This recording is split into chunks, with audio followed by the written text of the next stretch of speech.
আপোনালোকে জানে যে অসম চৰকাৰৰ যি বিজেপি সাম্প্ৰদায়িক চৰকাৰখনে আমাৰ সমগ্ৰ অসমৰ যিখিনি খিলঞ্জীয়া আমাৰ সংখ্যালঘু মানুহ তেওঁলোকক বাছি বাছি বাছি বাছি তেওঁলোকক কিন্তু উচ্ছেদ কৰা আৰম্ভ কৰিছে। আৰু সেয়া আজি এনেকুৱা এটা পৰ্যায়লৈ লৈ গৈছে যে সংখ্যালঘু মানুহ বুলিলেই তেওঁলোকক উচ্ছেদ কৰিবলৈ ধৰিছে।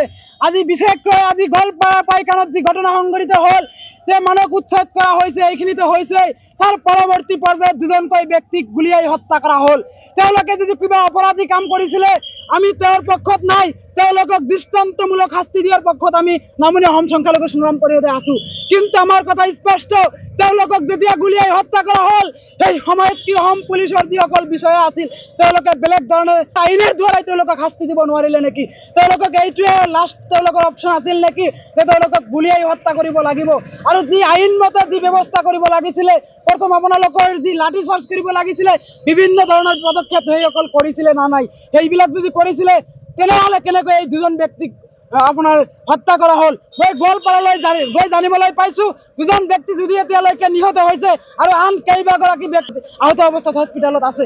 গতিকে আমি নামনি অসম সংখ্যালঘু সংগ্ৰাম পৰিষদে দাবী উত্থাপন কৰিছোঁ, চৰকাৰে যদি উচ্ছেদ কৰিবলগীয়া আছে সেইটো মানৱতা দৃষ্টিভংগীৰে উচ্ছেদ কৰিব লাগে। আৰু তাত জাতি ধৰ্মৰ কোনো কথা নাই, সকলোকে উচ্ছেদ কৰক, আমাৰ কোনো কৰিবলগীয়া নাই। কিন্তু এই উচ্ছেদটো অমানৱীয় হ'ব নালাগে। আমাৰ স্পষ্ট কথা, যদি চৰকাৰখনে যদি এই বাংলাদেশী বুলি এই মানুহখিনিক উচ্ছেদ কৰা হৈছে, যদি সাহস আছে এই চৰকাৰখনে আমাক প্ৰমাণ কৰি দেখুৱাওক যে এইখিনি মানুহ বাংলাদেশী, তাৰপিছত উচ্ছেদ কৰক। অন্যথা ইয়াৰ পৰিণাম কিন্তু চৰকাৰখনে ভুগিব লাগিব। কাৰণ আপোনালোকে জানে যে প্ৰফুল্ল কুমাৰ মহন্তই কিন্তু গুপ্ত হত্যা কৰিছিলে। আমাৰ ডক্টৰ হিমন্ত বিশ্ব শৰ্মাই কোৱা কথাখিনি আমি আকৌ ৰিপিট কৰিব বিচাৰিছোঁ যে তেখেতে গুপ্ত হত্যা কৰি আজি তেখেতৰ অসমৰ মানচিত্ৰৰ পৰা তেখেতে নাইকিয়া হৈ গ'ল।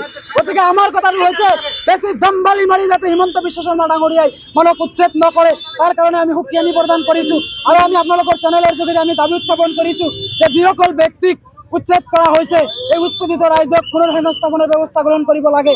অন্যথাই কিন্তু অসমত ভয়াৱহ আন্দোলন হ'ব।